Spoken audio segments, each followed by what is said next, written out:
반갑습니다. 송지준입니다. 오늘 저는 세균맨에 대한 이야기를 조금 해보려고 하는데요. 물론 이제 이 세균맨이 아니라 요 세균맨에 대한 이야기입니다. 제가 이제 그 정치인에 대해 가지고 질색하는 것 중에 한 가지가 시민인 척 하는 거거든요. 소시민인 척 하는 거. 그거 제가 참 질색을 합니다. 이 정치인이라고 한다면 당연히 특권을 누리고 있는 특권층이죠. 모르는 사람 없습니다. 누구든지 간에 다 그냥 정치인이라고 한다면 특권층이다. 그리고 이제 권력을 가지고 있다. 모르는 사람이 없는데 괜시리 이제 또 시기가 또 시기다 보니까 그런 것도 있겠습니다만 나서가지고 마치 자기가 아무런 특권이 없는 사람인 것처럼 소시민인 것처럼 그렇게 이제 막 척을 하는 거, 그런 이제 우리가 모습을 보면은 참 기가 차죠. 아무래도 이제 뭐 그럴 수밖에 없는 게, 제가 다른 영상을 통해서도 몇 번 지적을 했습니다만, 저는 개인적으로 생각했을 때 제가 이제 지지하는 정치인을 뽑을 때 도덕적으로 완전히 선인군자를 저는 지지하지 않습니다. 도덕적으로 그 사람이 흠결이 있을 수밖에 없죠. 인간이기 때문에 다 자기 나름대로의 도덕적인 문제가 있지 않겠습니까? 그래서 뭔가 법적인 문제가 없다라고 한다면 저는 오케이예요. 뭐 그 사람에 대해 가지고 막 착하면 좋겠다, 뭐 그러면 좋겠습니다만 좀 덜 착하다, 그래서 조금 이기적이다라고 해서 그것 때문에 제가 누군가에 대해서 지지를 안 한다, 저는 그렇지는 않습니다. 오히려 제가 정치인한테 요구하는 것은 간단해요. 너무나도 높은 기준의 도덕적인 어떤 선을 요구하기보다는 자기 분야에서 전문적인 능력이 있는 사람, 오히려 저는 그런 사람들이 정치를 해야 더 훌륭한 정치를 할 수 있다라고 생각을 하거든요. 근데 이제 우리 사회 자체가 너무나도 이제 높은 기준의 선을 요구하다 보니까 그게 이제 마치 조금 이상하게 변질이 돼가지고 불쌍한 척하는 거, 불쌍한 사람인 척하는 거, 오히려 그것이 마치 선한 사람인 것처럼 포장이 되어 있다라는 것도 우리가 좀 부인할 수 없는 사실일 것 같습니다. 그러다 보니까 정치인들이 평상시에 자기 모습과는 상관없는 지금 이제 막 전통시장 같은데 가가지고 막 밥을 먹는다든지, 전통시장에 가서 시장의 그 어떤 그 상인들에 대해서 얘기를 한다든지 전혀 어울리지 않을 법한 그런 모습을 하는 것도 불쌍한 척을 하고 마치 뭔가 조금 못 사는 척을 해야지 선한 사람인 것 같이 우리가 인정해 주기 때문에 그런 것도 있겠죠. 그러다 보니까 이번에 또 이런 사단이 난 거 아니겠습니까? 이번에 이제 세균맨이 시장에 가가지고 이런 얘기를 했다라고 해요. 손님들이 적으시니까 편하시겠네. 돈 많이 벌어놓은 것 가지고 조금 버티셔야지. 그랬더니 막 상인이 이거 무슨 뚱딴지 같은 소리 하냐, 그렇지 않다라고 대번에 얘기하죠. 그러니까 이제 저 지금 상황이 여러분도 잘 아시는 것처럼 요즘 이제 웬만해서는 밖에 좀 나가기가 꺼려지지 않습니까? 뭐 공항 같은 데 가는데도 조금 꺼려지고, 뭐 사람들이 많이 붐비는데 그런 데 가는 게 이제 꺼려지는 시기다 보니까 사람들이 길거리에 별로 없다 보니까 당연히 장사도 잘 안 되죠. 장사도 잘 안 돼가지고 기분 나빠 죽겠는데 걷다 대고 이제 세균맨이 가가지고 뭐라고 얘기하는 거예요? 손님 없으니까 편하시죠? 이렇게 얘기를 하는 거예요. 누가 이거 도대체 이해를 할 수 있겠습니까? 도저히 이해가 안 되는, 아무래도 이 사람이 너무나도 이 서민들의 모습을 전혀 이해를 못하다 보니까 그런 것으로부터 발생한 이제 해프닝인데, 이 해프닝에 대해서 우리가 살펴볼 것이 일단 몇 가지가 있습니다. 일단 세균맨은 다음날 이렇게 이제 해명을 했습니다. 손님 저거 편하겠다라던 세균맨, 다음날 농담입니다. 이 농담이었다는 거죠. 세균맨이 세종시의 한 식당에서 연 기자 간담회에서 그 발언에 대해 가지고 세균맨이 회사 다닐 때부터 알았던 사이다라고 하면서 엄청 좋아한다고 친밀도를 표현하면서 반가워하길래 장사 좀 안 된다라고 할지라도 곧 바빠질 테니 편하게 생각하시라라는 편에서 농담 삼아 한 말이라는 겁니다. 얼핏 들었을 때는 해명이 지금 하는 얘기가 그런 해명인 것 같아요. 상인과 세균맨이 이전부터 알고 지낸 사이였다. 그렇기 때문에 이제 뭔가 친근함의 표현으로 그렇게 얘기한 것 같다, 이렇게 지금 해명을 하는 건데, 이거는 우리가 동의할 수가 없죠. 왜냐면은 정확하게 나와 있는 얘기는 그겁니다.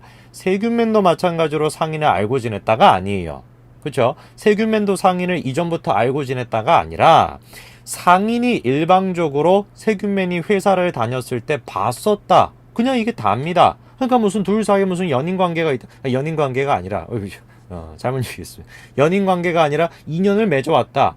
그것이 아니라 그냥 일방적으로 상인이 세균맨을 봤었다, 이게 단 거죠. 그렇죠? 근데 마치 이제 대충 이제 내용을 봤었을 때는 친한 사이가 보다, 친하다 보니까 뭐 저 정도 얘기는 할 수 있지, 이렇게 이제 뭔가 두리뭉실 넘어가려고 저런 얘기를 하는 것 같은데, 구체적으로 따져보면 전혀 그렇게 해석이 될 수가 없습니다. 그냥 상인이 친했다라는 것도 아니고 얼굴을 봐왔다, 이게 단 거죠. 거기에 대해서 우리가 뭐 친하기 때문에 농담을 했다, 이렇게 이해할 수 있는 건 당연히 아닙니다. 그 다음에 이제 우리가 또 생각을 해봐야 되는 것이 이게 세금만의 문제가 아닙니다. 경기가 안 좋아서 손님도 없는데 지금은 더 많이 안 좋아가지고 손님들이 더 없다. 그랬더니 뭐 이렇게 얘기해요. 내일부터 특별융자를 실시하니까 필요하시면 많이 이용하시고. 공감 능력 자체가 전혀 없는 겁니다. 이 사람들 같은 경우는 막 빚내가지고 그럼 장사하라는 겁니까? 빚내가지고 장사하면 막 모두가 다 행복해지는 거예요. 융자 많이 해줄 테니까 빚 많이 내세요. 와, 행복한 세상이다. 뭐 이런 얘기를 하는 겁니까? 말 같지도 않은 소리죠. 그러니까 자기 스스로가 시민들의 입장에서 뭔가 장사를 해보고 장사가 안 된다라는 그 고통 자체를 전혀 경험을 해본 적이 없다 보니까 가만히라도 있지. 가만히라도 있으면 되는데 괜히 나서가지고 마치 자기들이 시민인 척, 우리는 당신들의 아픔에 대해서 공감을 합니다. 상황에 대해서 공감을 합니다. 그런 척을 하니까 더 그냥 막 이게 문제가 된다라는 것입니다. 뭐 이게 뭐 이 사람들만의 문제가 아니에요. 또 이 인간도 보니까 뭐라고 얘기하는 겁니까? 70%로 줄어든 것이 아니라 70%가 아예 줄었다. 30%밖에 안 된다? 그러니까 완전히 그냥 경제 개념 자체가 아무것도 없는 겁니다. 시민적인 어떤 서민적인 어떤 인식 자체가 아무것도 없는 것이죠.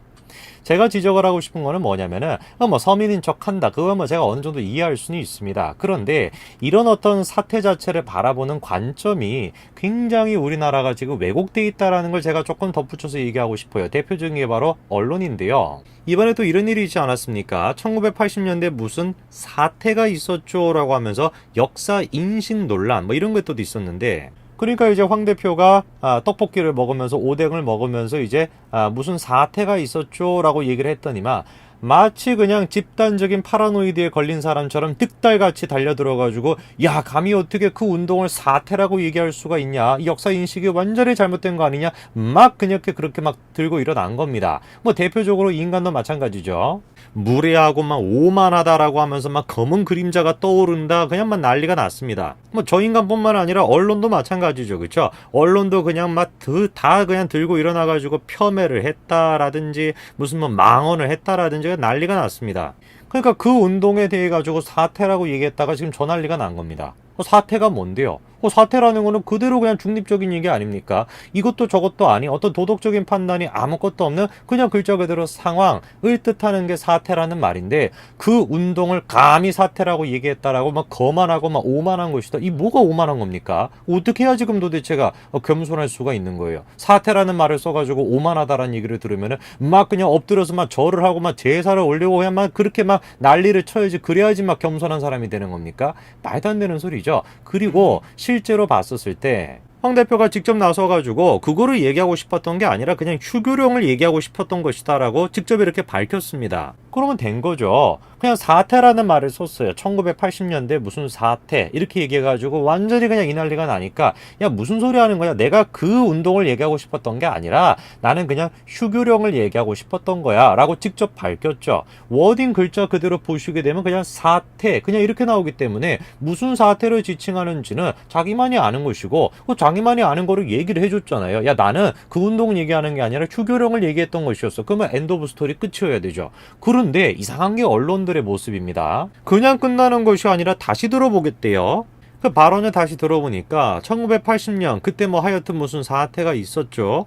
그래서 학교가 휴교되고 뭐 이랬던 기억도 나고 그러네. 그러면서 단지 휴교 얘기를 하려고 했다는 황 대표 해명이 석연치 않은 이유다. 그러니까 이제 말꼬리 잡기 하는 거죠. 대표적인 그 사람들 특징 아닙니까? 그쵸? 그러니까 이제 저 워딩만으로 봤을 땐 약간 뭔가 좀 오해가 있는 것 같은데, 아니 오해가 있는 것 같다라 그래서 아니라고 자기가 나와서 얘기를 했잖아요. 뭐 아니라고 얘기를 했으면 이해를 하고 오케이 뭐 그러면 됐네 이래야 되는 것인데, 끝까지 말꼬리를 잡고 계속 그냥 오해거리를 만들어내는 겁니다, 일부러. 그리고 이제 또 마찬가지로 계속 해가지고 이렇게 지금 말꼬리 잡고 하고 있는 거죠. 워딩 자체로는 사태라고 표현을 한 것이니까 그 사태라는 말 자체로 봤을 때 문제가 될 것이 없는데, 굳이 이거를 언론이 맥락을 막 들춰내고 억지로 막 왜곡을 시키고 무슨 뭐 이 사태가 지칭하는 것이 도대체 무엇이었냐 막 이런 식으로 확대 해석을 하고 있는 게 황 대표의 지금 경우인 것이죠. 두 가지 경우를 놓고 봤을 때 뭐가 도대체 우리가 논리적으로 더 문제라고 생각이 되겠습니까? 언론이 지금 얼마나 왜곡되게 지금 두 가지 사건을 바라보는지를 충분히 우리가 확인할 수 있는 거 아니겠습니까?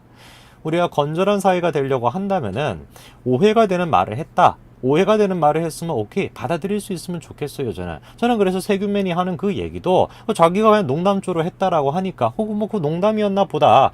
다만 내가 좀 생각했을 때 조금 그 사람은 시민 공감 능력이 좀 떨어지는 것 같아. 그 정도 수준이면 되는 것이지. 황 대표의 경우도 마찬가지로 야 오해였다 이렇게 얘기했으면 그 뭐 받아들이면 되는 것인데 끝까지 그냥 당적인 차원에서 언론적인 차원에서 막 득달같이 그거를 막 붙잡고 앉아 있다라는 거 이게 도대체 저는 이해할 수가 없다라는 것입니다. 오늘까지 말씀드리겠습니다. 감사합니다.